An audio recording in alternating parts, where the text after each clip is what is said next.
bonjour.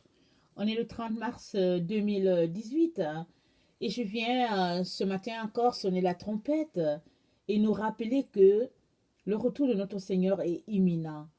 Alors, Jésus-Christ est à la porte. On ne sait pas quand est-ce qu'il viendra, mais il nous revient, à toi et à moi, d'être prêts à tout moment. Je nous encourage à regarder dans nos affaires toutes ces choses dont nous devons nous débarrasser, ces choses auxquelles nous sommes attachés, mais qui au fond nous gardent séparés de Dieu. Alors, vraiment, demandons au Seigneur de nous montrer de quoi il s'agit et mettons-nous à faire notre part. Alors, Jésus fera aussi la sienne. Quand il viendra, il nous prendra. Donc voilà, aujourd'hui, j'apporte une exhortation. Jésus, ta consolation. Vous savez, on est sur cette terre où le Seigneur nous a placés depuis la naissance parce que, c'est fait comme ça. C'est fait comme ça qu'on naît et on marche par la grâce de Dieu, on le rencontre, on connaît Jésus et Jésus ne nous enlève pas tout de suite. Ce serait l'idéal, n'est-ce pas? Ce serait bien, en tout cas une fois que tu deviens chrétien, ce serait bien si Jésus nous enlevait et qu'on allait au paradis. Mais si Jésus fait ça, qui va évangéliser les autres?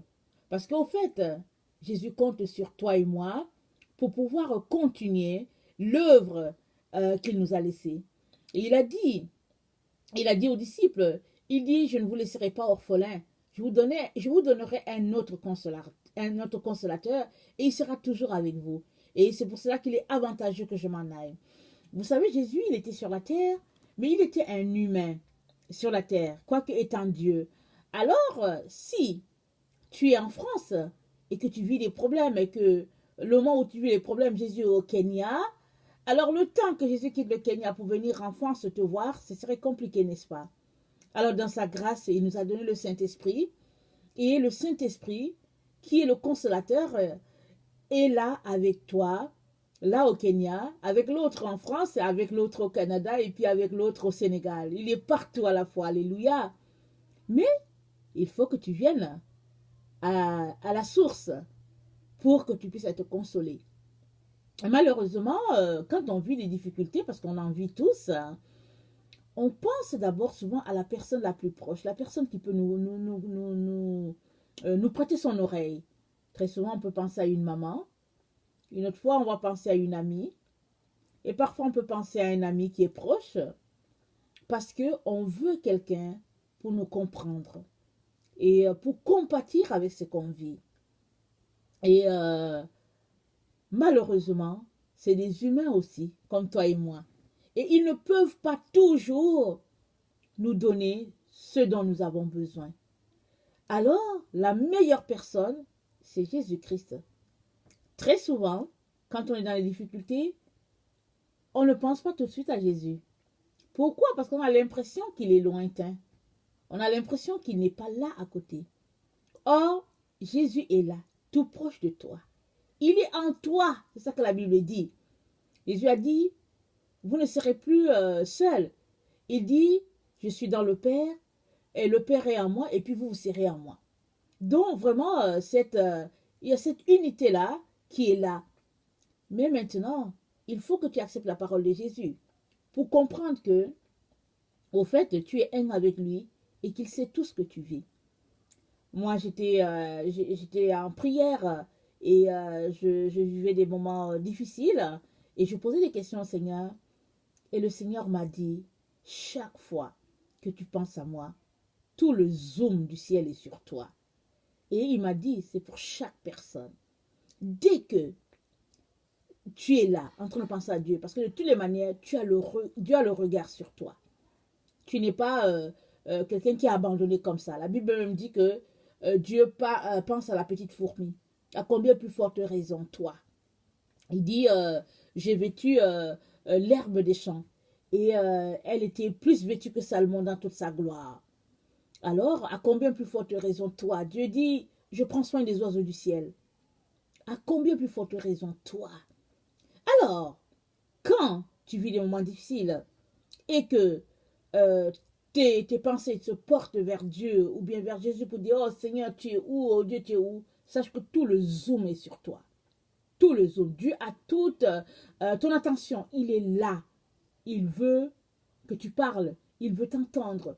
Il est là pour te consoler, pour t'accueillir dans ses bras. Mais très souvent, on a l'impression qu'il n'est pas là. Et Jésus vient te dire ce matin qu'il est ta consolation dans tout ce que tu traverses en ce moment comme difficulté et dans tout ce que tu seras appelé à traverser dans le futur. Jésus te dit qu'il est ta consolation. Alors, que fais-tu de cela? Très souvent, on aime parler à quelqu'un. On se dit que la personne va plus nous entendre, va nous écouter. Mais vous savez, ces personnes-là, elles n'ont pas toujours la solution. Et souvent, l'ennemi nous attend du côté des personnes. Dès que tu as des difficultés et que la première personne vers qui tu te tournes, ce n'est pas Jésus, l'ennemi t'attend de l'endroit vers l'endroit où tu vas aller. Et là, tu vas parler à quelqu'un et l'ennemi va lui souffleter une réponse, une solution qui va t'éloigner, toi, de ton Jésus. Tu vas voir que la personne vraiment t'aime, mais dans le fond, au fait, elle est juste un instrument de Satan pour t'éloigner. Vous savez, surtout dans le domaine émotif, écoutez, suppose que tu es une femme et que tu n'as pas l'oreille de ton mari, il ne t'écoute pas, et que tu sais qu'il y a un ami de la famille qui t'écoute, tu peux te porter à parler à l'ami de la famille. Et malheureusement, l'ami de la famille peut tellement très bien t'écouter que, bon, il va te détourner. Ou bien même, suppose même qu'il ne te détourne pas, suppose que tu lui parles simplement. Juste, cette situation-là, c'est une situation qui t'expose toi. Parce que tu devrais parler à Jésus, pas à lui. Puisque ton mari n'a pas ton oreille, c'est mieux d'aller voir Jésus pour lui dire, Seigneur, il ne m'écoute pas, je préfère te parler toi. Et si tu sais que Jésus est plus réel pour toi que ton mari ou ta femme, tu parleras toujours à Jésus et Jésus-Christ te donnera la solution avant toute autre personne. Et ne continuons pas, par exemple, de partager nos problèmes aux uns et aux autres. Venons devant Jésus. Il nous attend les bras ouverts. Il ne veut que ça. Il ne veut que t'entendre. Quoi qu'il sache déjà tout ce que tu vis, quoi qu'il sache déjà tout ce que tu devais vivre, il sait tout ça, Jésus. Mais il t'attend pour que tu viennes dans ses bras. Et là, dans ses bras, il va te parler, il va te de chanter des chansons d'amour et il va te dire combien il t'aime et combien il est important pour toi de passer à travers cette situation-là pour pouvoir accomplir ta destinée. Alors, regardez, Jésus-Christ, il devait passer par la croix. Quelle mort atroce, quel chemin difficile. Et dans son humanité, il a dit, Père, s'il est possible que cette coupe s'éloigne de moi, non pas ce que je veux, mais ce que toi tu veux. Et il a prié ainsi, la Bible dit qu'il s'est éloigné 3 fois. La 3e fois, c'est là que, bon, il a dit aux disciples, arrêtez, parce que les disciples, il voulait que les disciples prient avec lui, mais bon, ils étaient fatigués, ils dormaient. Donc, pendant que Jésus était en train d'agoniser dans la prière, Dieu a permis que Moïse et Élie, dans une vision, viennent le fortifier. Et après la fortification de ces deux-là, bon, Judas est venu pour le livrer et Jésus a pu faire le chemin de la croix jusqu'au bout. Tout cet exemple-là nous prouve que, peu importe le moment de difficulté, Dieu est toujours là. Alors Moïse et Élie sont venus l'encourager, mais ils sont venus aussi lui rappeler quelle était sa mission. Et il nous arrive à tous de perdre le chemin, de perdre le nord, parce qu'on ne sait plus où se tourner, parce que tellement c'est difficile ce qu'on vit, qu'on se dit, ok, je vais démissionner. Et il arrivera ces moments-là, pour tous ceux-là qui devront passer par les moments difficiles par lesquels l'Antichrist va les faire passer. Ces moments arrivent de difficultés, d'atrocités. Mais dans ces moments-là, c'est là qu'il faut que tu te souviennes que Jésus est ta consolation. Et si tu te souviens que Jésus est ta consolation et que tu vas te blottir dans ses bras, il te donnera d'aller jusqu'au bout. Ce qui est paradoxal, c'est que toi et moi, sommes appelés à accomplir notre destinée seulement à travers le chemin de la souffrance. Ce n'est pas vrai que la vie est faite pour ne pas souffrir. On nous enseigne ça beaucoup à travers l'évangile de prospérité. Sur Internet, on voit ça. Dans la vraie vie, on voit ça partout. Les gens ne veulent pas souffrir. Dès qu'il y a une situation qui apporte une souffrance, les gens ne veulent pas. Alors, ils font tout pour accumuler, mettre des choses en sécurité à quelque part parce qu'ils ne veulent pas souffrir. Mais, ce n'est que ceux-là qui acceptent le chemin de leur croix, ce n'est que eux-là qui parviennent au bout. Parce qu'ils savent que Jésus est leur consolation. Et je viens ce matin pour te dire et te rappeler que Jésus est ta consolation. Ne refuse pas d'aller jusqu'au bout de ta destinée à cause des difficultés par lesquelles tu seras appelé à passer. Tout le monde passe par les difficultés. Jésus est passé par là pour nous montrer que c'est le chemin. C'est l'apanage de tout humain. Et si tu veux accomplir ta destinée, alors retrousse tes manches. Dis-toi que c'est le chemin et appelle Jésus au secours pour qu'il vienne t'aider à faire les différentes stations de ta vie. Parce que nos vies sont des stations. Nos vies sont pleines d'épreuves. Et l'ennemi fait ça. Pourquoi? Parce qu'il veut t'empêcher d'aller à la station prochaine. Il veut t'empêcher. Alors, une fois que tu traverses une station, que tu vas dans l'autre station, c'est difficile. C'est un peu comme si tu grimpais une montagne et que le sommet, c'est là où se trouve Dieu. Et à chaque arrêt, c'est difficile, mais il faut que tu ailles jusqu'au bout parce que Jésus a dit, je ne vous laisserai pas orphelin. Je serai toujours avec vous. Jésus est là avec toi dans tout ce que tu vis. Prends cette vérité-là, fais la tienne, vis avec et appelle au secours quand ça ne va pas. Mais n'appelle pas une personne, n'appelle pas un autre humain. Prie tout simplement et réjouis-toi s'il y a quelqu'un qui t'appelle pour te dire, tu sais quoi, le Seigneur m'a réveillé en pleine nuit à cause de ta situation. Et cette personne-là, elle sera fortifiée. Mais continue avec Jésus. Ne compte pas sur un humain. Vis, sachant que ton but, c'est d'accomplir la raison, c'est d'accomplir ta destinée, c'est de faire ce pourquoi tu es venu sur la terre. Nous sommes tous appelés à quelque chose de précis sur cette terre. Et si nous ne faisons pas de Jésus-Christ notre consolation, la personne vers qui nous allons aller, l'ai-je déjà dit, peut nous détourner. Et très souvent, elle va nous détourner. Pas parce qu'elle veut forcément nous détourner, mais c'est parce qu'elle veut alléger notre souffrance. Alors, elle va nous montrer un chemin où il n'y a pas de souffrance, parce que nous, les humains, nous ne voulons pas souffrir. Mais Jésus, s'il vient, puisqu'il est ta consolation, il va venir, il va te dire, oui, je sais que c'est difficile. Il va te donner un verre d'eau pour que tu boives. Il va s'asseoir avec toi, peut-être sous un arbre, pour que tu aies un peu d'ombre.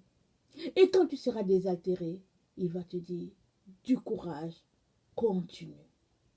Parce que tu ne sais pas, pendant que tu es en train de marcher, tu ne sais pas combien de personnes te voient ainsi en train de marcher et combien de personnes tu amènes au Seigneur.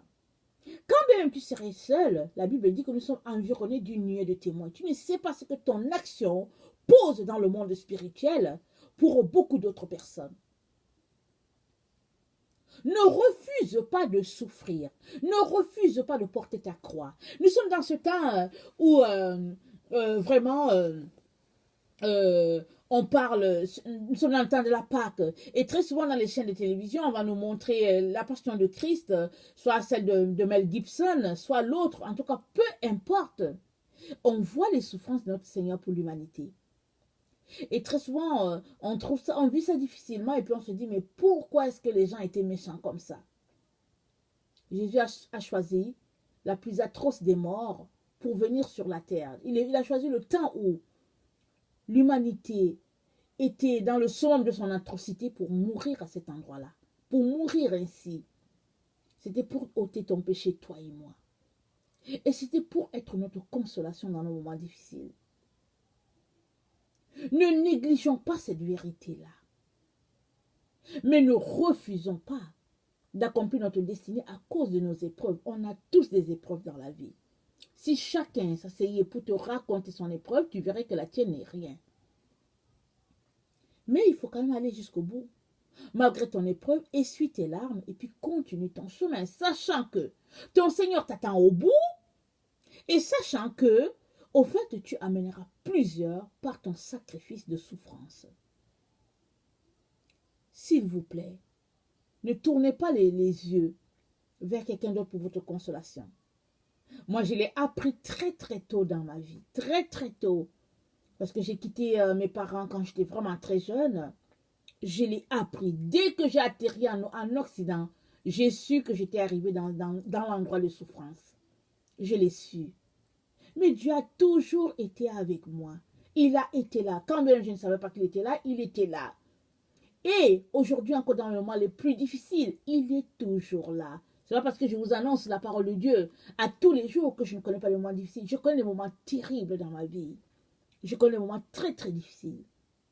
Mais chaque jour quand je me lève, je dois venir faire bisous à mon Seigneur Jésus et je dois prendre ma croix et continuer mon chemin, aller jusqu'au bout. Parce que je sais que ce n'est pas quelqu'un qui m'empêchera d'arriver. Si Jésus venait aujourd'hui, alléluia, amen, je serai délivré. Mais si ce n'est pas aujourd'hui qu'il vient dans 3 ans, alors je serai toujours là dans ce chemin de souffrance jusqu'au bout. Je ne dis pas que c'est ça qu'il a dit. Hein. Je ne vous dis pas qu'il a dit qu'il vient dans 3 ans. Je dis exemple s'il vient dans 3 ans. Je ne sais pas quand est-ce que Jésus revient. Tout ce que je sais, c'est que son retour est imminent et que moi, je dois aller jusqu'au bout et je ne dois pas m'empêcher d'aller jusqu'au bout à cause de l'intensité de mes souffrances. Mais je dois continuer. Tout ce que je sais, c'est que je ne dois pas garder les yeux sur quelqu'un de mon assemblée, quelqu'un de mon entourage pour dire que la personne va me venir au secours. Personne ne te viendra au secours. Si tu marches selon Jésus, il n'y a personne qui te viendra au secours. La seule personne qui te viendra au secours, c'est la personne que Jésus aura envoyée vers toi. Ne compte pas sur les gens. Compte sur Jésus, ta consolation. Et tu arriveras. Parce que ce jour-là, quand tu arriveras et quand ce sera le moment des récompenses, tu ne viendras prendre ta récompense tout seul. Les autres ne viendront pas prendre la récompense avec toi. Quand bien même ils auraient été là, ils ne viendront pas prendre. Ils vont applaudir le chemin que tu as vécu pour parvenir jusque-là. Et tous ceux-là que tu auras amenés au Seigneur Jésus seront là aussi pour applaudir, pour dire, grâce à tes souffrances, j'ai pu arriver au paradis. Alors, vraiment, chers frères et chères sœurs, la vie n'est pas facile. Si quelqu'un t'a dit que la vie était facile, alors sache qu'on t'a trompé. La vie n'est pas facile. Si tu vis une vie facile, sache que tu n'as pas encore trouvé Jésus-Christ. Ce n'est pas pour te décourager. Mais c'est pour te dire que c'est le chemin de tous ceux-là qui veulent se sanctifier, se purifier. Dieu se sert des souffrances de nos vies pour pouvoir nous épurer. Ne refuse pas la souffrance de ta vie. Vas-y, porte ta croix. Même quand bien même tu tomberais, relève-toi. Dieu peut-être pourvoira pour qu'il y ait un Simon de Cyrène là quelque part pour t'aider. Quand bien même il n'y aurait pas de Simon de Cyrène, le Saint-Esprit est là.